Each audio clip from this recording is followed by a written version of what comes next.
죄송합니다, 고든성입니다. 다들 이 유명한 그림을 한 번쯤 보셨을 겁니다. 보통 언론에서 프레이밍을 통해 왜곡 보도를 하는 행태를 꼬집는 그런 그림인데요. 이런 식으로 왜곡을 일삼는 일부 악성 기자들을 우리는 기레기라고 부릅니다. 그런데 이 악질 프레이밍을 언론에서만 쓰는 줄 알았더니 고기를 파는데도 쓰는 업체가 있더라고요. 그렇다면 이런 업체는 우리는 뭐라고 불러야 될까요?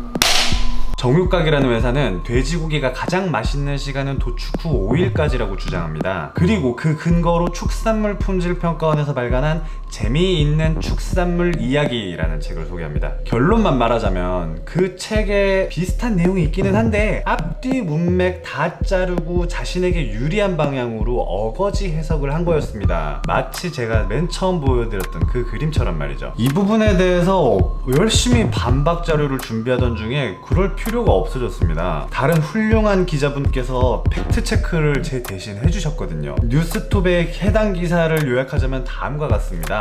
주평원이 맞다고 그랬거든요. 나 그런 적 없다. 그리고 지난 영상에서 소개드렸던 비즈한국의 그 기사 같은 후 농림축산식품부에서는 그 문제의 책을 재발행 중지하고 삭제 조치하라고 했다는군요. 거기에 축평원에서는 정육각의 해당 표현을 내려달라고 요청했다고 합니다. 네, 그러니까 아닙니다. 정육각의 주장은 구라고 조작입니다. 정육각의 초신선이라는 개념이 과학적이지 않다는 또 다른 증거가 있습니다. 2016년에 정육각의 대표 김재현 씨의 인터뷰를 살펴보겠습니다. 보시면 정말 이상하게도 이 당시에는 도축된 지 3일 된 고기만 판다고 이야기를 하고 있습니다. 그렇다면 지금은 왜 도축 후 5일까지라고 슬그머니 말을 바꿨을까요? 그 이유를 살펴보자면 정육각의 사업 모델을 알아볼 필요가 있습니다. 은근히 사람들은 도축과 발골을 같은 개념으로 오해하시는 분들이 많더라고요. 흔히 도축도 돼지를 잡는다고 표현을 하고 발골도 돼지를 잡는다고 표현하거든요. 정확하게 말하자면 도축은 살아있는 돼지를 죽이는 과정이고 발골은 그 고기로 나온 돼지를 삼겹살, 목살 이런 걸로 발라내는 작업을 말하는 겁니다. 자, 그러면은 돼지를 도축하게 되면 당일 발골을 할 수가 없습니다. 하루 동안 냉장고에 보관이 되어야지 그 고기가 질이 유지가 되는 거예요. 그럼 여기서 하루가 벌써 지나는 겁니다. 도축 후 1일 뒤 발골을 하게 됩니다. 발골이 다 돼서 나온 삼겹살을 오후 늦게 정육각이 가지러 와서 자신들의 작업실에 갖다 놓습니다. 그럼 여기서 또 하루가 지났습니다. 도축 후 2일 뒤 아침부터 주문받은 삼겹살을 슬라이스 작업을 합니다. 그리고 포장까지 완료를 하고 택배를 보냅니다. 그럼 여기서 택배가 하루가 걸리죠. 그럼 도축 후 3일 뒤 손님은 그제서야 택배를 받아볼 수 있는 겁니다. 그래서 당시 도축된 지 3일 된 고기를 판다고 하는 겁니다. 애초에 사업 구조상 손님이 도축된 이후 가장 빨리 받아볼 수 있는 시간이 3일이라는 겁니다. 그 전에 손님이 받는 건 불가능하고요. 그래서 지금 보시는 정육각의 상품 페이지에 표시된 1에서 4일이라는 것도 구랍니다. 무조건 3일은 넘길 수밖에 없어요. 아침부터 기다려가지고 갓 발골된 놈을 슬라이스 작업을 할 수 있지 않냐고요? 그거 너무 흐물흐물해서 제대로 썰지 못합니다. 요 고기를 조금만 아시는 분들은 다 알아요. 그러니까 정리를 하자면 정육각은 갓 잡은 고기가 더 맛있겠지 하는 단순한 생각에 구축한 사업 모델이고 또 그게 먹혔던 것 뿐입니다. 여기에 도축된 후 며칠째가 가장 맛있는지에 대한 과학적 판단은 없습니다. 그냥 빨리빨리예요. 자, 그런데 지금 정육각은 어떻죠? 물량이 엄청나게 많아졌습니다. 사업해보시는 분들은 좀 아시겠지만 이 같은 프로세스의 업무라도 규모가 달라지게 되면 그 일의 성질이 완전히 달라져야 합니다. 그 과정에서 버벅거리는 것도 많이 생기게 되고요. 그렇기 때문에 고민할 수밖에 없죠. 도축된 지 3일째 된 고기만 파는 것을 고집할 것인가? 아니면 기준을 조금 더 완화해서 더 많이 팔 것인가? 여러분이라면 어떻게 하실 것 같아요? 당연하지. 나 같아도 돈을 쫓아가겠어요. 아니 나는 안 그러잖아.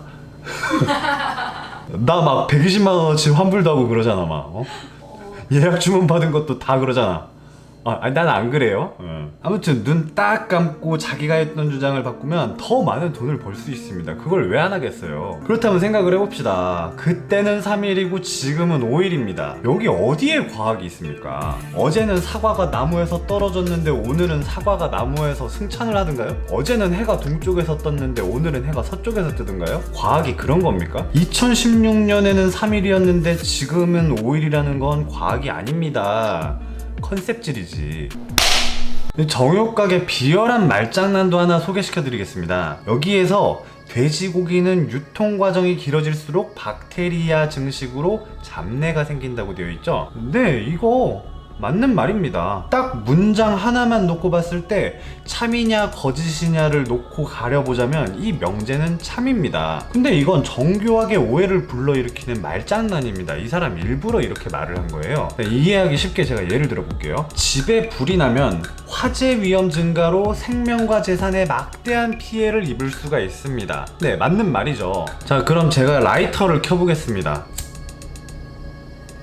집에 불이 났네요? 어우, 정육각의 표현대로라면 제가 지금 당장 119에 신고를 해야 될 것 같아요. 뭐 이런 겁니다. 말이 아주 교묘하고 비열합니다. 지금 여기 집에 불이 났어요. 그럼 지금 대한민국을 휩쓸고 있는 숙성육의 유행은 어떻게 설명하시게요? 정말 놀랍습니다. 카이스트에서 과학은 안 배우고 말장난을 배우신 것 같아요. 이 표현의 행간에 읽힌 어마어마한 전략에 저 진짜 감탄을 금치 못합니다. 진짜 난 지금까지 카이스트가 이과인 줄 알았는데 문과였나봐요. 그런데 정말 진짜 엄청나게 놀라운 건 정육각은 한우는 또 숙성을 해서 팔더라고요. 아니, 다른 사람은 다 숙성육을 팔아도 당신이 팔면 안 되지. 아니, 돼지고기는 오래될수록 박테리아가 증식하고 한우는 오래돼도 박테리아 증식이 안 되나요? 하나만 하세요, 하나만. 정신분열증 있으십니까? 아, 카이스트식이나 나오셔서 본인은 천재인데 다른 사람은 엄청 바보로 보이나 보다. 어차피 대중은 개 돼지니까 뭐 이런 명백한 자기 부정쯤이야 눈치도 못 챌 거고, 뭐 한둘이 눈치채고 이상하다고 느껴봤자 뭐 적당히 지저대다가 알아서 조용해질 거다? 아니, 사람들을 얼마나 바보 멍청이로 알면 당신이 숙성육을 팔 수가 있어요?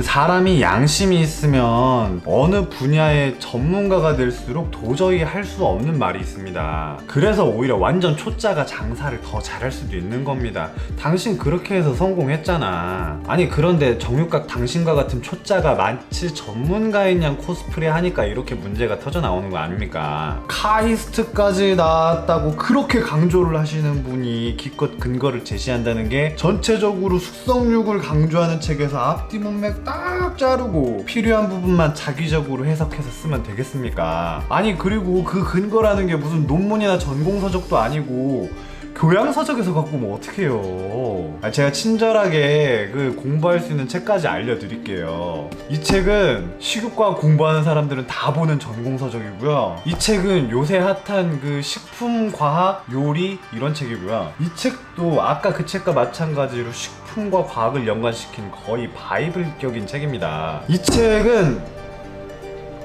내용 없어요. 안 봐도 돼요? 제발 공부를 좀 하시기 바랍니다. 당신이 알면, 양심이 있다면 그런 주장을 하고 싶어도 못해요. 그럼 지금까지 정육각 당신의 사과를 간절히 원하는 고든성기였습니다. 감사합니다.